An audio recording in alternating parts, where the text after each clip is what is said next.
Assalamualaikum warahmatullahi wabarakatuh. Halo teman-teman, perkenalkan nama aku Cindy Saputri, PAM kelas 10 modul 5 dengan judul Udara dan Air sebagai Sumber Kehidupan. Nah, di kesempatan kali ini kita akan membahas unit 1 tentang atmosfer pelindung bumi. Yuk kita simak bersama. Lapisan atmosfer. Atmosfer merupakan udara yang melindungi bumi. Permukaan bumi diselimuti oleh sesuatu lapisan gas yang disebut dengan atmosfer, yang membentengi mulai dari permukaan bumi sehingga jauh ke luar angkasa. Gas yang membentuk lapisan atmosfer adalah udara yang merupakan kombinasi atau percampuran berbagai macam unsur seperti nitrogen, oksigen, argon, air, ozon, dan karbon dioksida.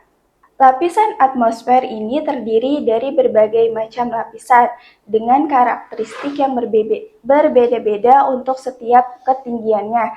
Secara umum, lapisan atmosfer dibagi menjadi 4 lapisan, yaitu troposfer, stratosfer, mesosfer, dan termosfer.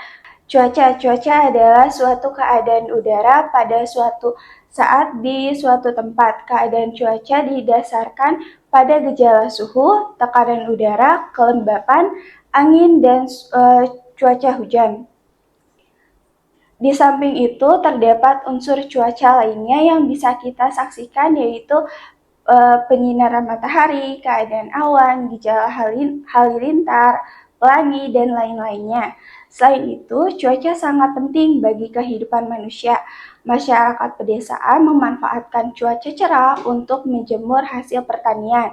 Masyarakat petani memanfaatkan cuaca cerah untuk menjemur ikan asin. Nelayan memanfaatkan cuaca yang baik untuk pergi ke laut. Unsur-unsur cuaca diantaranya seperti angin. Angin merupakan gerakan udara mendatar atau sejajar dengan permukaan bumi yang terjadi karena adanya perbedaan tekanan udara antara satu tempat dengan tempat lainnya. Perbedaan tekanan ini disebabkan oleh dua tempat yang memiliki suhu berbeda. Akibat radiasi matahari yang berbeda pula, angin bergerak dari tekanan tinggi ke tekanan rendah. Tekanan suhu udara merupakan keadaan panas udara pada suatu tempat. Suhu udara ditimbulkan oleh pancaran sinar matahari atau radiasi yang diserap ke permukaan bumi. Alat pengukur temperatur udara adalah termograf, yaitu alat pengukur temperatur yang bekerja untuk atau merekam temperatur udara secara lurus terus-menerus setiap harinya. Yang ketiga ada tekanan udara. Nah, tekanan udara adalah tekanan berat pada massa udara di atas suatu wilayah.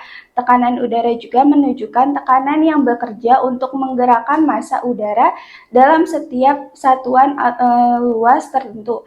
Pada setiap bidang yang luasnya 1 atau 2 cm dengan ketinggian kira-kira 10.000 km di atas permukaan bumi dengan memberikan tekanan berat 10.033,3 gram atau yang bisa disebut dengan 1 atmosfer.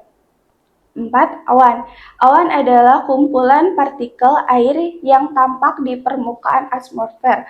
Partikel air juga disebut dengan tetesan air atau kristal es. Adanya tetesan air ini berasal dari uapan air dalam udara.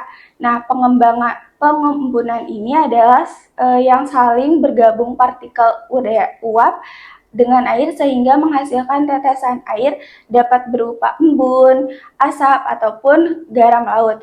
5. Hujan. Hujan adalah curahan butiran air dari atmosfer sampai ke permukaan bumi, baik berbentuk cairan ataupun padat seperti air ataupun salju. Nah, butiran air ini asal dari uap air yang mengalami penggabungan antara partikel lainnya melalui inti dan mengalami perubahan suatu titik embun ataupun titik beku. Nah, adapun kelembapan dapat dinyatakan dengan berdasarkan kelembapan mutlak, yaitu kelembapan yang dengan ukuran banyaknya uap air di dalam satu udara gas ataupun campuran udara kering dengan uap air yang dinyatakan dengan gram. Iklim. Iklim adalah suatu keadaan umum rata-rata cuaca yang meliputi daerah luas dalam waktu yang sangat lama untuk mengalami perubahan. Nah, iklim juga merupakan kelanjutan dari hasil pengamatan dan pencatatan unsur cuaca selama 30 tahun. Nah, oleh karena itu, iklim pada dasarnya merupakan rata-rata dari keadaan cuaca dan secara umum. Perbedaan lainnya adalah iklim bersifat relatif tetap dan stabil dalam jangka waktu yang lama, sedangkan cuaca selalu berubah setiap waktunya. Adapun klasifikasi iklim di muka bumi, yang pertama yaitu ada iklim matahari. Pembagian iklim matahari didasarkan pada banyaknya sedikit sinar matahari yang diterima oleh permukaan bumi. Nah, daerah yang berada pada lintang tinggi lebih sedikit menerima sinar matahari dibandingkan dengan daerah lintang yang terdapat rendah. Iklim Köppen. Nah, sistem klasifikasi iklim ini yang didasarkan pada rata-rata suhu ataupun curah hujan sebulan sekali dan tahunan. Nah, sekian pada pertemuan pembahasan kali ini. Sampai jumpa pada pertemuan selanjutnya. Wassalamualaikum warahmatullahi wabarakatuh. Kunjungi sosial media lainnya seperti website kami di pkbmalfata.com, Facebook PKB Malfata Mananjaya, Instagram PKB Malfata Official, dan terima kasih telah klik video ini. Jangan lupa like, comment, share, dan subscribe untuk menunjukkan dukungan kamu terhadap channel ini. Enjoy the video PKB Malfata.